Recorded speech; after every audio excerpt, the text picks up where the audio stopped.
guys, I'm going to show you a quick do-it-yourself video. If you've got an AK, this is for you. You can buy tons of different kinds of mags. These are steel, and most of them will probably have this, it's not a problem, but they're designed this way. See that was empty. When you rack it, it slides the bolt back on its own. It doesn't hold the bolt open on the last shot. So I'm going to show you how to turn one of these magazines into one of these magazines. It's really simple. All you need is a Dremel and the right magazine.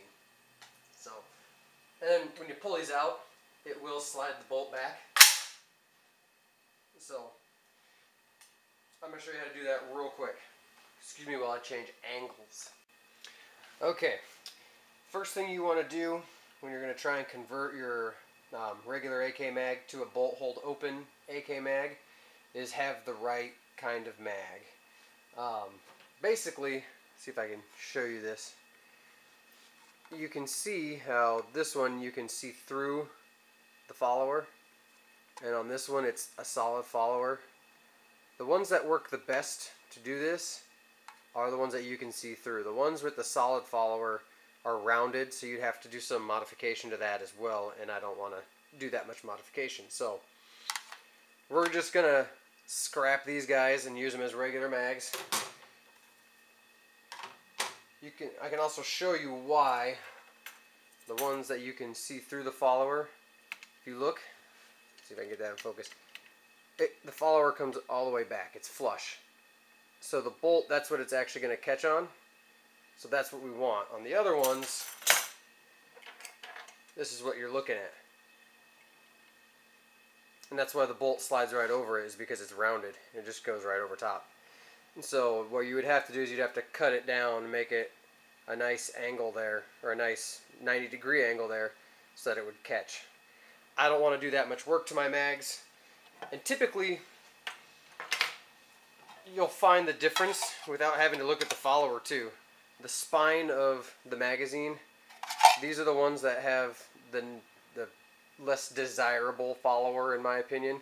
The ones with the heavy spine, the sharp spine. The ones without it are the ones that I like. These are the good mags. So I'm going to get rid of this piece of shit. Throw it over here, even though it's got fucking Cosmoline all over it. I hate it. Cosmoline is a pain in the ass. So all you need is a Dremel. That's all you need. A Dremel with a grinding bit on it. This grinding bit is probably not the right one, but it's what I have right now, and it's what I used.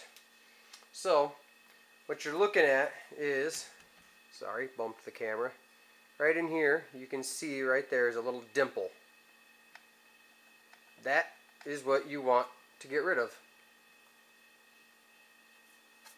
And you just want to grind it down. So that's all you do. Grind down that dimple, and your magazine should sit up further like that, and you're good. You're golden. I'll take this one apart so you can see. You can see the grind marks.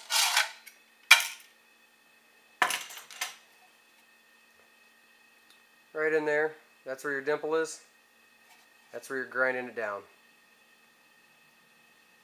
So you want to be careful not to grind down the lips though, so that the follower doesn't pop all the way out.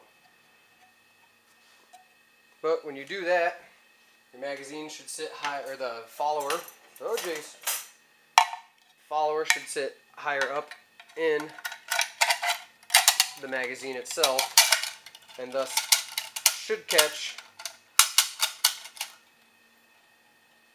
the bolt.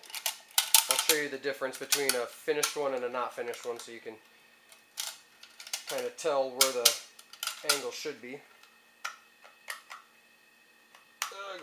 Get in that magazine.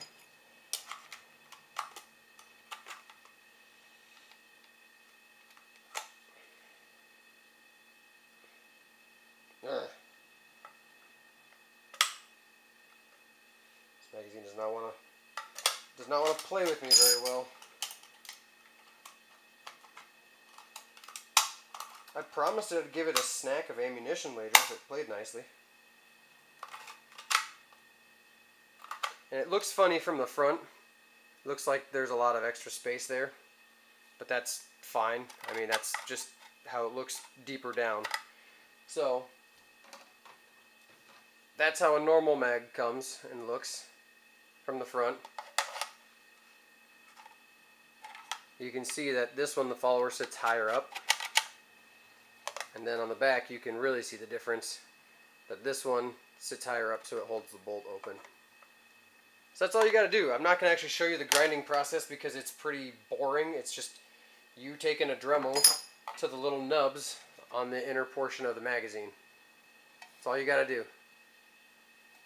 And then that'll turn it into a bolt hold open magazine. So I hope this helps somebody. I know a lot of people cut notches in their safety selectors, but to me, I don't like actually changing the integrity of the firearm itself. I like them to look as normal as possible, so I decided to opt for the magazines, because you can replace tons of magazines, and I guess you can replace the safety selector switch on an AK pretty easily too, but I think it's a lot easier to not have to disassemble my AK and just disassemble the magazine and grind it down. And it, you know, if you do a shitty job, it doesn't show up as well, because nobody looks inside your magazines to see how well you do your craftsmanship there. So hope this helps you. It's a nice little project that you can do on a Sunday like me while watching some football and cuddling up with your dog. So anyways, thanks for watching, guys, and yeah, if you have any other cool tricks or tips to make, I don't like the Lions or the Steelers, but that's the only game I get right now. It's bullshit. Go Dolphins. Yeah, I know. I'll get shit for that. But yeah, if you have any other like tips or like little, they call them what, life hacks or something, I'm all for it. I like to hear them. I like to hear how to make guns more efficient without having to spend lots of money in buying expensive parts. So thanks for watching. That's all I got.